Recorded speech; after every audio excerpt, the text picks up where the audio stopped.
में पूछा है write down the name of compound represent by following. ठीक है, तो फर्स्ट में देखो कि कंपाउंड के नाम लिखने हैं Al2SO4 का थ्राइस।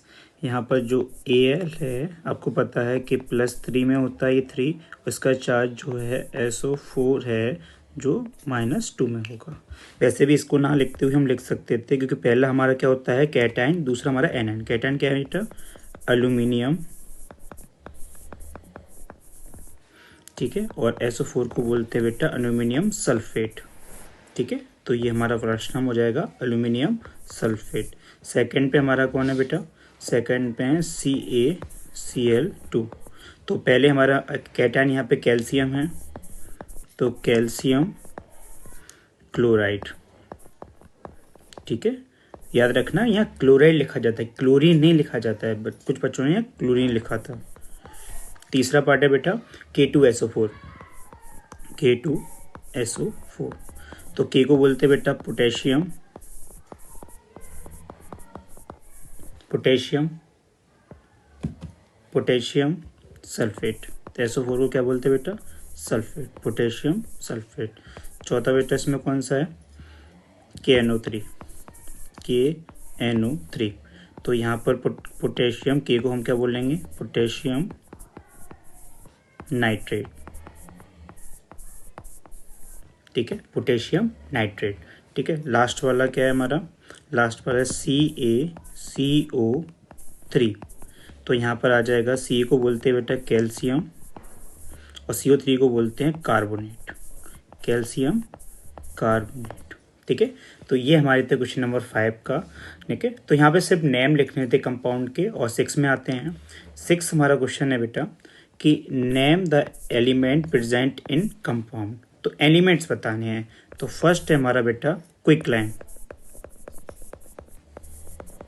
तो क्विकलाइम जो है उसे कैल्शियम ऑक्साइड बोलते हैं। क्विकलाइम का नाम होता है कैल्शियम ऑक्साइड। और कैल्शियम ऑक्साइड मतलब Ca+2 में पाया जाएगा। ठीक है, ऑक्साइड -2 में। तो इसके नीचे ये, इसके नीचे ये, तो यहाँ से आ जाएगा कैल्शियम ऑक्साइड। अब इसको क्योंकि एलिमेंट बताने थे इसमें मुझे, तो इसमें जो एल्शियम एलिमेंट हो जाएंगे तो हो जाएगा कैल्शियम एलिमेंट, एक कैल्शियम है एंड ऑक्सीजन है। तो ये बताने थे कि एलिमेंट्स बताने हैं। सेकंड वाले में देखो बेटा क्या है?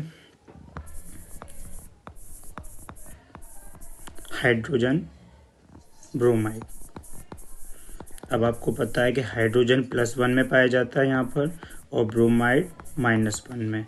तो यहाँ से हो गया HBr। ठीक है, तो क्या हो गया बेटा? HBr। तो HBr में एलिमेंट्स देखोगे तो एलिमेंट्स में हाइड्रोजन है एंड ब्रोमाइड है। तो Br को बोलते हैं बेटा ब्रोमाइड। ठीक है, नेक्स्ट देखो थर्ड वाला। थर्ड में बेटा बेकिंग पाउडर, बेकिंग पाउडर। तो इसको थोड़ा सा याद रखेंगे। बेकिंग पाउडर को हम क्या बोलते हैं बेटा? सोडियम बाइकार्बोनेट या सोडियम हाइड्रोजन कार्बोनेट। ठीक है, तो यहाँ से आ जाएगा सोडियम हाइड्रोजन कार्बोनेट। इसका दूसरा नाम क्या हो जाएगा? बाइकार्बोनेट। तो इसको क्या लिखेंगे? Na, जो कि +1 में होता है, SU3 -1 में होता है। तो यहाँ पर हो जाएगा NaSCO3। ठीक है, अब यहाँ पर अगर हम एलिमेंट्स के पूछे जाएँ तो यहाँ पर एलिमेंट्स कौन कौन से बचेंगे? एलिमेंट्स यहाँ पर सोडियम है, ठीक है, हाइड्रोजन है, ठीक है, कार्बन है और ऑक्सीजन है। तो इस तरीके से हमें बताने थे एलिमेंट्स। ठीक है, और चौथा है बेटा हमारा पोटेशियम सल्फेट। तो पोटेशियम सल्फेट का हमारा, तो पोटेशियम सल्फेट,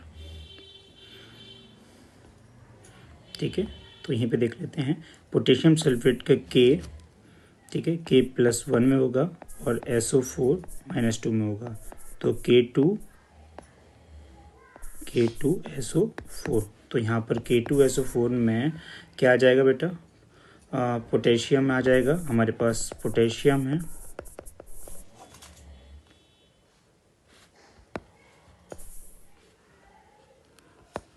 PO पोटेशियम, और सल्फर दिख रहा है इसमें और ऑक्सीजन। तो ये हमारे एलिमेंट हैं।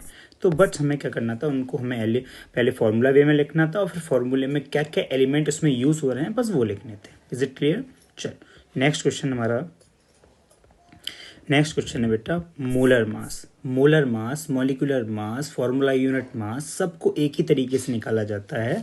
ठीक है, बस आपको एलिमेंट के मास पता होना चाहिए, इसको मास नंबर बोलते हैं। ठीक है, जैसे कि फर्स्ट है ईथीन। अच्छा, ईथीन का ये फॉर्मूला ये नहीं होता, थोड़ा सा रखेंगे, बट हमें ईथीन को ना देखते हुए हम सिर्फ देखेंगे C2H5।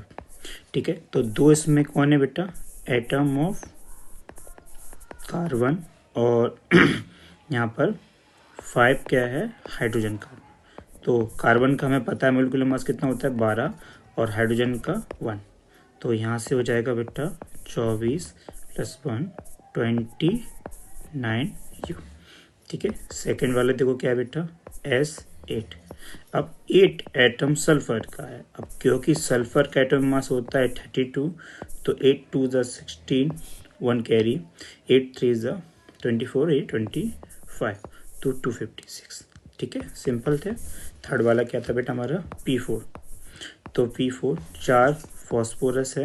अब फॉस्फोरस का एटॉमिक मास में गलती हुई थी, 30 नहीं होता है बेटा, 15 एटॉमिक नंबर होता है, क्योंकि एक ऑड नंबर है, उसका डबल करेंगे तो 30 होता है। पर ऑड नंबर में कंसेप्ट लगता है कि ऑड में डबल करके +1 करना। हाँ, हर जगह नहीं लगता, एक्सपेक्शन केसेस हैं कुछ, पर इसमें लगता है। तो ये इसका एटॉमिक नंबर जो होगा, मास नंबर, वो ये होगा 31। तो यहाँ पे करो 4 1 = 4, 4 3 = 12, तो 124 U। ठीक है, रदरफोर्ड और जे थॉमसन के लिमिटेशन के बारे में पढ़ना था। ठीक है, तो जे थॉमसन की जो लिमिटेशंस थी वो ये एक्सप्लेन नहीं कर पाए थे कि रदरफोर्ड के एक्सपेरिमेंट में जो अल्फा पार्टिकल्स थे वो कैसे निकल गए, क्योंकि उनके हिसाब से, जे थॉमसन के हिसाब से तो जो मॉडल था उसका जो पॉजिटिव चार्ज था वो तो स्फीयर पे फैला था। तो पॉजिटिव चार्ज स्फीयर पे फैला तो अल्फा पार्टिकल्स कैसे निकल गए, तो क्या क्या एक्सप्लेन नहीं कर पाए थे, देखते हैं। तो लिमिटेशन और जे थॉमसन मॉडल का ये है, it could not explain the experiment result of other scientists such as Rutherford। Rutherford का जो एक्सपेरिमेंट हुआ था उसको एक्सप्लेन ही नहीं कर पाए थे। अगर तुम्हारा मॉडल सही था तो फिर ये कैसे हुआ। ठीक है, so as there is no nucleus in the atomic model was proposed by Thomson. तो थॉमसन के द्वारा जो मॉडल दिया गया था उसके न्यूक्लियस में कोई बात नहीं की गई थी। तो ये इनकी लिमिटेशन थी, क्योंकि रदरफोर्ड ने वो एक्सप्लेन कर दिया था। ठीक है, it does not have any experimental evidence in it support. और उन्होंने कोई भी सपोर्ट एक्सपेरिमेंट नहीं दे पाया था कि वो ऐसा कैसे हुआ। ठीक है, रदरफोर्ड के गोल्ड फॉयल एक्सपेरिमेंट के बारे में वो कुछ नहीं समझा पाए थे अपने मॉडल के हिसाब से। तो ये उनका ड्रॉबैक था या लिमिटेशन थी। ठीक है, अब रदरफोर्ड की लिमिटेशन क्या थी वो भी चेक कर लेते हैं बेटा। रदरफोर्ड की लिमिटेशन थी कि limitation Rutherford model of atom is follows. Rutherford ने ये तो बोल दिया था कि एक एटम है, उसके बीच में न्यूक्लियस है और इलेक्ट्रॉन रिवॉल्व कर रहे हैं, बस उन्होंने इलेक्ट्रॉन रिवॉल्व करना ही समझा पाया था। ठीक है, तो it could not explain the stability of an atom when charge electron revolving under the attractive force. अब उन्होंने ये बोला था कि पूरा का पूरा पॉजिटिव चार्ज सेंटर पे है, तो इलेक्ट्रॉन अगर घूम रहा है तो इस पे पॉजिटिव चार्ज इलेक्ट्रॉन को अट्रैक्ट करेगा अपनी तरफ। तो अपनी तरफ अट्रैक्ट करेगा तो कुछ समय बाद जब इलेक्ट्रॉन घूमना या उसकी एनर्जी कम होगी तो वो कहाँ चला जाएगा, न्यूक्लियस में मिक्स हो जाएगा। और अगर न्यूक्लियस में मिक्स हो गया तो एटम कोलैप्स कर जाएगा।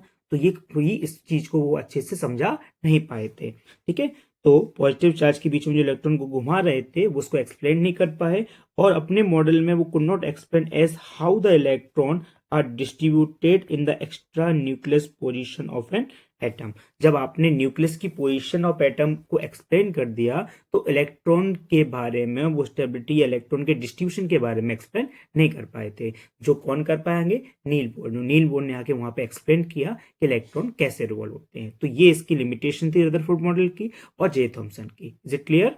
ओके, तो अब हमारा क्वेश्चन है नेक्स्ट क्वेश्चन। तो हमारा नेक्स्ट क्वेश्चन था बेटा, explain the example atomic number, mass number, isotopes and isobar. ये क्वेश्चन था।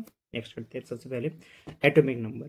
एटॉमिक नंबर क्या होता है, the number of atom protons present in nucleus atom is of element is called atomic number.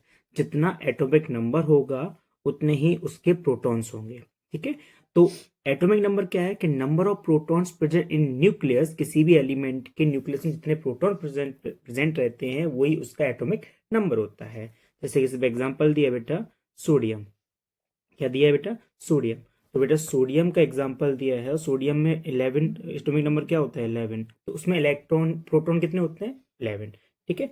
दूसरा आता है बेटा mass number, the sum of proton, the number of protons and neutrons, protons और neutron के sum को ही क्या बोलते हैं मास नंबर, क्या बोलते हैं बेटा मास नंबर। तो मास नंबर किसी का आता है नंबर ऑफ प्रोटॉन्स और नंबर ऑफ न्यूट्रॉन्स को ऐड कर दो तो उसका एटॉमिक मास या मास नंबर आ जाएगा, ठीक है। दूसरी बात, अगर मैं सोडियम का एटॉमिक मास कितना होता है बेटा 23, क्यों, क्योंकि इसमें 11 प्रोटॉन्स होते हैं और 12 न्यूट्रॉन्स होते हैं, ठीक है। तो प्रोटॉन्स और न्यूट्रॉन्स के सम को ही बोलते हैं मास नंबर।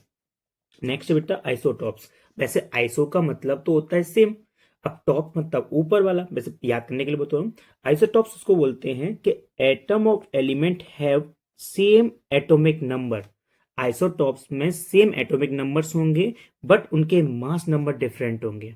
जैसे कि एग्जांपल में हाइड्रोजन के 3 आइसोटॉप्स, ठीक है, 3 आइसोटॉप्स जो होते हैं जिसका जिसका एटॉमिक नंबर तो 1 होगा, हाइड्रोजन है, पर मास नंबर डिफरेंट हो गए 1 2 3, ठीक है। तो यहाँ पर हाइड्रोजन के 3 आइसोटॉप्स होते हैं। दूसरी बात आइसोबार किसे बोलते हैं, atom of different element with different atomic number, उनके एटॉमिक नंबर डिफरेंट होंगे बट उनके मास नंबर सेम होंगे। याद रखना आइसोटॉप्स में जो होता है, आइसोटॉप्स का मतलब होता है जिसके एटॉमिक नंबर सेम हो मास नंबर अलग अलग हो, और आइसोबार जिसको कहते हैं बेटा जिसमें मास नंबर सेम है एटॉमिक नंबर डिफरेंट है। Is it clear? चलो तो ठीक है, आइसोटॉप्स का एग्जांपल याद रखेंगे, 3 आइसोटॉप्स होते हैं एच के H1 1 मास, H1 2, H1 3, ठीक है। तो इसमें जो मास नंबर्स होते हैं वो अलग अलग हो जाते हैं पर एटॉमिक नंबर सेम रहता है आइसोटॉप्स में अंदर, ठीक है। और आइसोबार्स में बेटा क्या होता है, मास नंबर सेम रहेगा, एटॉमिक नंबर चेंज होते जाएंगे। अब इसके दो बेटा यूज ऑफ आइसोटॉप्स भी थोड़ा सा याद रखने चाहिए, आपके 3 यूज एनसीईआरटी जिसके लिए मैंने आपको 2 निकाले हैं। सबसे फर्स्ट यूज है आइसोटॉप्स यूरेनियम U35, यूरेनियम 235 जो है वो एक फ्यूल का काम करता है बेटा, जो इलेक्ट्रिसिटी बनाता है और न्यूक्लियर रिएक्टर को चलाता है, न्यूक्लियर रिएक्टर को चलाने के लिए और इलेक्ट्रिसिटी प्रोड्यूस करने के लिए, और हाँ न्यूक्लियर वेपन्स भी बनाए जाते हैं इसी से, ठीक है। दूसरा कोबाल्ट